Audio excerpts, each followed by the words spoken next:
ඉතින් ඔන්න ආයිබෝවන් කිව්වා මගේ YouTube channel එකේ සිටින සියලුම මාගේ ෆෑන්ස්ලාට. ඉතින් කෙටි වීඩියෝ දාලා ඔන්න ඉතින් මම හිතුවා අද මගේ ගෙවත්ත ගැන පොඩි වීඩියෝ එකක් කරන්න. ඔයාලා මගේ ගෙවත්තට දැන් මම අරගෙන ආවා. ඉතින් මගේ ගෙවත්තේ ඉතින් එච්චර ලොකු නෑ. එන්නත් මේ තියෙන්නේ කාමරංග ගහක්. මේකේ කරල් ලස්සනට පොකුරු පිටින් හැදිලා තියෙනවා. ඉතින් දැන් අපි ඉන්නේ ගෙදර දොරේ ඉන්නකොට ඉතින් අපි එක භෝග මම රැකියාවේ එකතු වෙලා ගෙදර ඉන්න දවසට මම නිකන් සාමාන්‍යයෙන් ගෙවත්තේ වගා කරනවා. ඉතින් අපි වසවිස නැති දේවල් තමයි කන්න ඕනේ. ඒ හින්දා ඉතින් මගේ ගෙවත්තේ දැන් නම් මේ පළාතට නිතරම වහිනවා. මේ වහිනේ නිසා ඉතින් කැලේ වැවෙනවා. ඉතින් සුද්ධ කරන්න දැන් මේ තියෙන්නේ කොස් ගහක්. ගෙඩි පාතේ ඉඳලම තියෙනවා. ගෙඩි පාතේ ඉඳලම කොස් ගහේ හැම තැනම ගෙඩි තියෙනවා. ඉතින් මේ තියෙන්නේ මෑකරල් වගාව. ඉතින් මෑකරල් ලස්සනට වැවිලා තියෙනවා. කාබනික පොහොර වලින්ම තමයි මේ තියෙන්නේ අමුකහ වගාව. අමුකහ ඉතින් ගෙදර පාවිච්චියට තමයි නිතරම මෙයා කරන්නේ. ඉතින් මේ මඤ්ඤොක්ක තියෙනවා. එතකොට මේ කරවිල තියෙනවා. ඉතින් මඤ්ඤොක්ක කරවිල තියෙන්නේ කරවිල. මේ පලා වර්ග තියෙනවා. වට්ටක්ක මේ වට්ටක්ක ඇදලා තියෙනවා. එතකොට තව කරවිල මේ කරල් ඉතින් පොඩි පොඩියට වගා කරලා තියෙන්නේ. ඉතින් යාළුවනේ ඔයාලත් මේ ගෙවල් නිතර නිවාඩු පාඩු වෙලාවට තමන්ගේ ගෙවත්තේ මේ වගේ වගාවක් කරන එක හොඳයි. ඉතින් මේ තියෙන්නේ වම්බොටු.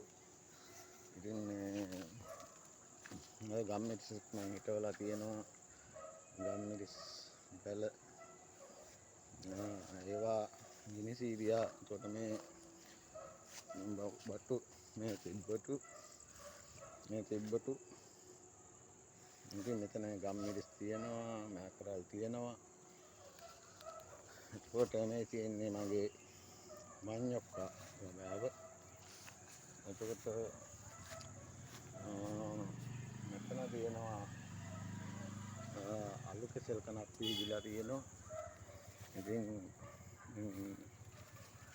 ඔයාලටත් පුළුවන් වෙලාවට මේ වගේ පොඩියට වගා කරගන්න මට ඉන්න එක. ඉතින් මේ කියන්නේ බටු වගාව බටු. එතකොට තව තියෙනවා මේ තිබ්බට මේ කෙසෙල්. එතකොට මේ තියෙන්නේ ගොටු කොළ වගාව. ගොටු කොළ අතරේ තියෙනවා මොක ඇදිලා තියෙනවා. ඉතින් මම නිකන් ඉන්න වෙලාවට ගෙදර මේ වගේ තමයි කරන්නේ. ඉතින් ඔයාලට පුළුවන් නම් තමන්ගේ වගාවේ ගෙදර වත්තේ වගාවේ පොඩි මේවා වගා කරගන්න. තමන්ගේ ගෙදරටත් වසවිසෙන් තොර ආහාර වේලක් මේවා කරගන්න පුළුවන්. එතකොට මේ තියෙන්නේ දෙහි ගස් මෑකරල් නැත්නම් මල් පීදිගෙන එන කාලේ. එතකොට ඒ හින්දා ඉතින් මගේ වගාවන් ගැන මම ඉදිරියටත් එතකොට මේ තියෙන්නේ යකිනාරම් පැලයක්.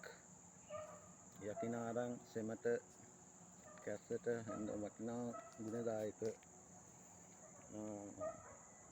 ඖෂධයක්. ඉතින් යාළුවනේ මම මේ නිතරම පොඩි වීඩියෝ දාලා ඊට අමතරව මම හිතුවා මේ ගෙවත්ත ගැන පොඩ්ඩක් වීඩියෝ එකක් කරනවා හොඳයි කියලා. ඒ හින්දායි මම මේ වීඩියෝ කරේ. ඉතින් තව ඉදිරියට මාගේ ගෙවත්ත ගැන ගෙවත් ඒ වගාවන් ගැන මම වීඩියෝ එක කරන්න. ඉතින් කැමති නම් මේ වීඩියෝට මාව ෆලෝ කරලා කමෙන්ට් එකක් දාන්න. ඉතින් නැවත වීඩියෝ එකකින් හමු වෙමු.